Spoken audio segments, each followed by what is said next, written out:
All right, so today we read Numbers chapters 8 through 10.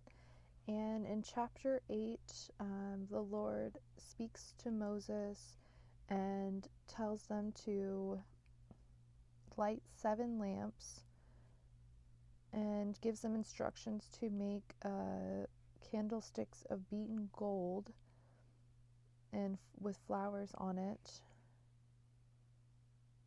And then to get the Levites and cleanse them and sprinkle water and purify them, have them shave all of their hair, and do their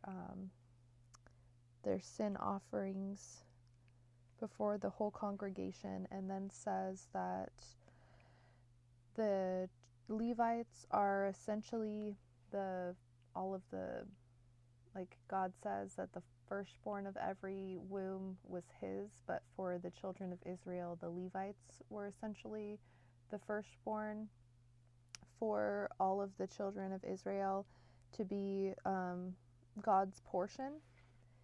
And so I think that's kind of interesting because, like throughout the Bible, God doesn't always follow the rules of man, like the firstborn gets like certain things that the other subsequent children don't get, but God doesn't do it that way. He chooses people based on who they are and what they're meant to be and what they're meant to do, and not necessarily birth order or things that make sense from the physical world perspective. So that's kind of interesting and just kind of reinforces his, his going against the grain. And then in chapter 9, they're talking about the Passover and keeping God's ordinances and things that he's given to the children of Israel. And then they have a certain scenario, so they bring it to Moses and have Moses seek the Lord and give them an answer.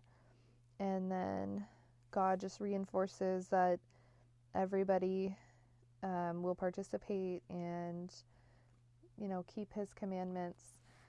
And then in chapter 10, God tells Moses to make trumpets and to use them for calling the assembly, and so they know what to do.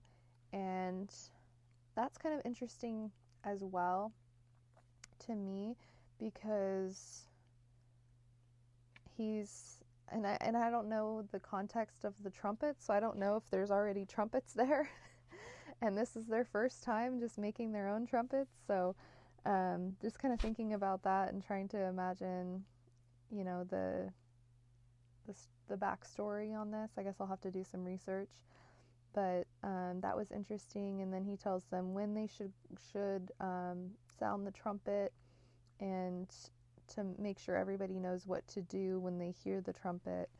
So that's pretty cool. And then it sounds like towards the end of chapter 10 that God is having them move forward. We know they've been in the wilderness for a long time, and it sounds like they're finally starting to move their camp. We know they were moving around slightly. Whenever God would go forward, they would follow, and I always think that's a really cool imagery to think about, really physically following the Lord. So really cool things going on in these chapters. We'd love to hear, if you're inclined to comment, what your thoughts are and what you're thinking about from the reading today, and looking forward to continuing our study. And thank you so much for joining. Have an amazing day.